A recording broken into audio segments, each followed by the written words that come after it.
राजनीति एक ऐसी शय जो बनाने पर आए तो पूरे मुल्क की तकदीर बना देती है, और वहीं अगर बिगाड़ने पर आए तो उस देश का जो हश्र करती है उसकी कल्पना भी नहीं की जा सकती। काल के खंड में कई ऐसे देश हुए हैं जो ऐसी ही राजनीति का खामियाजा भुगत चुके हैं, लेकिन आज हम जिस देश की बात करने वाले हैं उस मुल्क के नेताओं ने अपनी राजनीतिक मंशा के चलते अपने ही मुल्क के दो टुकड़े करने में भी कोई कसर नहीं छोड़ी। ये किस्सा है 48 साल पुराना, जब पाकिस्तान में जनता द्वारा चुने गए एक नेता को सत्ता पर काबिज होने से रोका गया, जिसके परिणाम इतने घातक हुए कि उसने पाकिस्तान की कमर तोड़ कर रख दी। वो पहला चुनाव था जिसने पाकिस्तान के हुक्मरानों का चेहरा दुनिया के सामने रखा, और दुनिया को पहली बार ये मालूम हुआ कि किस तरह पाकिस्तान में गैर मजहबी लोगों को गुलाम समझा जाता है।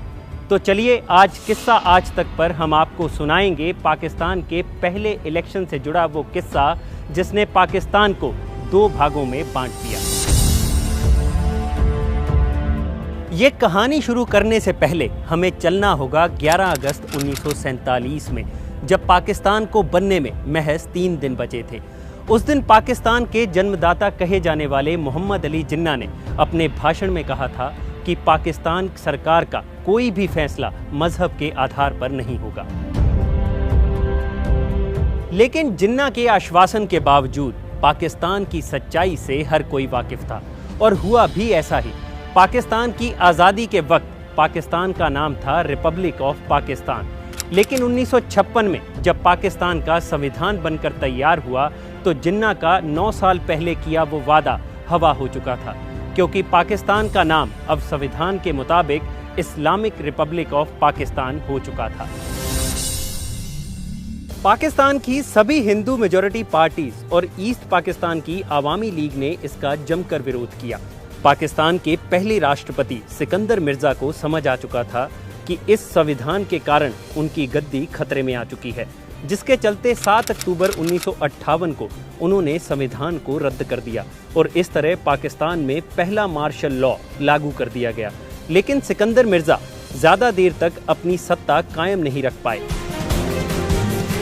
27 अक्टूबर 1958 को जनरल अयूब खान ने सिकंदर मिर्जा का तख्ता पलट कर दिया और उन्हें पाकिस्तान छोड़कर भागना पड़ा।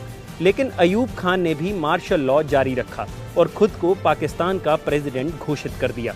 1965 में अयूब खान के नेतृत्व में पाकिस्तान भारत के साथ जंग में उतरा और उसे मुंह की खानी पड़ी।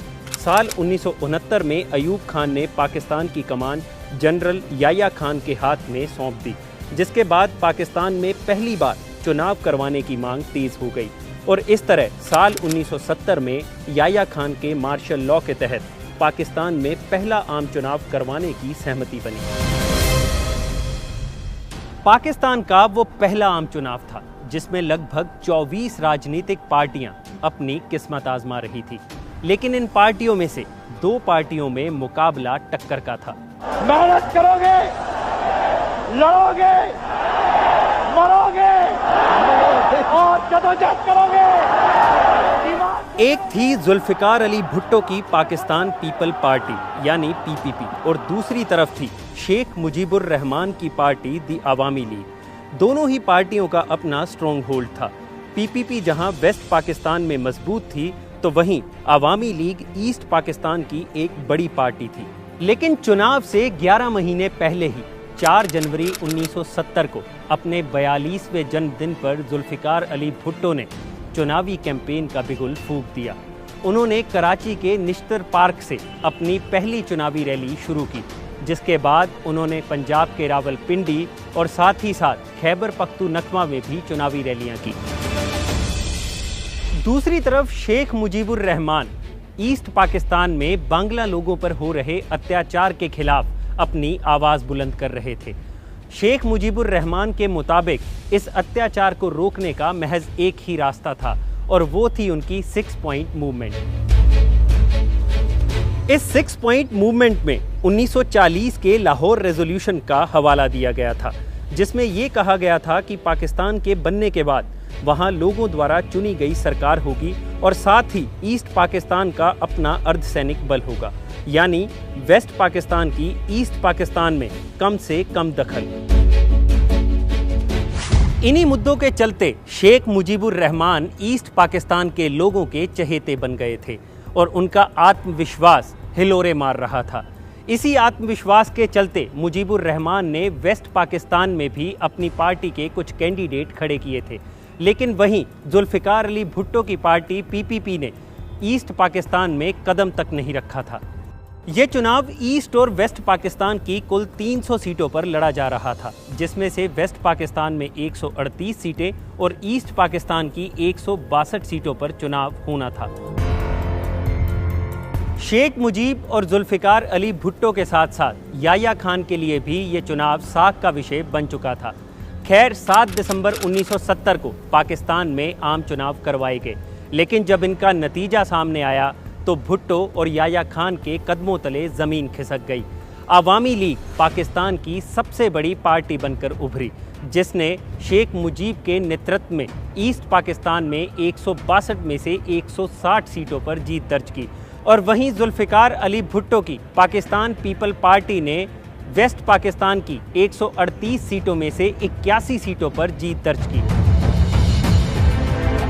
याह्या खान को इन चुनावों से तगड़ा झटका मिला था, क्योंकि उनका मानना था कि इन चुनावों में कोई भी पार्टी क्लियर मेजॉरिटी नहीं जीत पाएगी और वो एक मिलीजुली सरकार बनाकर उसे कंट्रोल करते रहेंगे। लेकिन हुआ उसका उल्टा। पाकिस्तान की जनता ने जनादेश अवामी लीग को दे दिया, जिसका मतलब था कि पाकिस्तान को पहली बार शेख मुजीबुर रहमान के रूप में पहला बांग्ला प्राइम मिनिस्टर मिलना लगभग तय था। याह्या खान और भुट्टो के लिए स्थिति काफ़ी गंभीर हो चुकी थी। यहाँ तक कि वेस्ट पाकिस्तान में भी इस बात को लेकर रोष था कि किसी भी ऐसे इंसान को देश का प्रधानमंत्री नहीं बनाया जा सकता जिसका एजेंडा 6 पॉइंट मूवमेंट या फिर ईस्ट पाकिस्तान की आज़ादी हो। दूसरी तरफ ईस्ट पाकिस्तान के लोग दशकों से चले आ रहे पाकिस्तानी सरकार के तानाशाही रवैये से तंग आ चुके थे और वो शेख मुजीब को अब पाकिस्तान के सबसे सर्वोच्च पद पर देखना चाहते थे। लेकिन जुल्फ़िकार अली भुट्टो किसी भी कीमत पर नंबर 2 नहीं बनना चाहते थे। दूसरी तरफ याह्या खान भी पशोपेश में थे, क्योंकि वो ये वादा कर चुके थे कि पाकिस्तान के चुनाव खत्म होते ही 120 दिन के अंदर अंदर पाकिस्तान का नया संविधान तैयार कर दिया जाएगा, नहीं तो असेंबली रद्द कर दी जाएगी। उधर शेख मुजीब ने 17 दिसंबर 1970 को ईस्ट पाकिस्तान में ये घोषणा कर दी कि अब उन्हें बांग्लादेश बनाने से कोई नहीं रोक सकता। I am the president of the people of Bengal. Legally, morally, I am the man who can govern this country. इस पर जुल्फ़िकार अली भुट्टो ने तल्ख बयान देते हुए कहा कि उनके समर्थन के बिना ना ही कोई संविधान बनेगा और ना ही कोई सरकार। जिसके बाद 28 दिसंबर को याह्या खान जुल्फ़िकार अली भुट्टो से कराची में मीटिंग करते हैं ताकि कोई रास्ता निकाला जा सके। लेकिन इससे पहले याह्या खान कोई और चाल चलते 3 जनवरी 1971 में शेख मुजीब के नेतृत्व में ईस्ट पाकिस्तान के सभी जीते हुए candidate Ramna race course ground में इकट्ठे होते हैं और बांग्लादेश बनाने की कसम खाते हैं। इसके बाद याह्या खान और जुल्फ़िकार बारी बारी से मुजीब से मिलने ढाका जाते हैं, लेकिन इस वार्ता का कोई निष्कर्ष नहीं निकलता, क्योंकि जुल्फ़िकार और याह्या दोनों ही जनता के फैसले को मानने को तैयार नहीं थे। इस सारे राजनीतिक ड्रामे के बाद आखिरकार याह्या खान के आदेश पर 25 मार्च 1971 को पाकिस्तानी आर्मी श्रीलंका के एयर स्पेस के जरिए ढाका पर हमला बोल देती है। इतिहासकार पाकिस्तानी मिलिट्री के इस ऑपरेशन को मिलिट्री दंगा कहकर भी बुलाते हैं। जिसके बाद 25-26 की रात को 1:30 बजे पाकिस्तानी मिलिट्री शेख मुजीब के घर पर धावा बोल देती है और उन्हें गिरफ्तार कर लिया जाता है, जिसके बाद पूरे ईस्ट पाकिस्तान में सिविल वॉर शुरू हो जाता है। शेख मुजीब का समर्थक ग्रुप मुक्ति वाहिनी पाकिस्तानी फौज के खिलाफ ईस्ट पाकिस्तान में गोरिल्ला युद्ध छेड़ देता है, जिसमें भारतीय फौज लगातार उनकी मदद करती रहती है। लेकिन मुक्ति वाहिनी का संघर्ष तब रंग लाया जब भारतीय फौज 3 दिसंबर 1971 को सीधे लड़ाई में कूद पड़ती है और महज 13 दिन में यानी 16 दिसंबर 1971 को पाकिस्तानी फौज को सरेंडर करने पर मजबूर कर देती है और इस तरह ईस्ट पाकिस्तान एक अलग देश की शक्ल में दुनिया के नक्शे पर उभरता है, जिसका नाम रखा जाता है बांग्लादेश। इसके बाद 8 जनवरी 1972 को शेख मुजीब को पाकिस्तान की गिरफ्त से रिहा करवाया जाता है और इस तरह वे आज़ाद बांग्लादेश के पहले राष्ट्रपति बनते हैं। इस जंग के बाद याह्या खान अपने पद से इस्तीफा दे देते हैं और जुल्फ़िकार अली भुट्टो पाकिस्तान के 9वें प्रधानमंत्री बनते हैं, जिसकी कीमत थी पाकिस्तान का बंटवारा।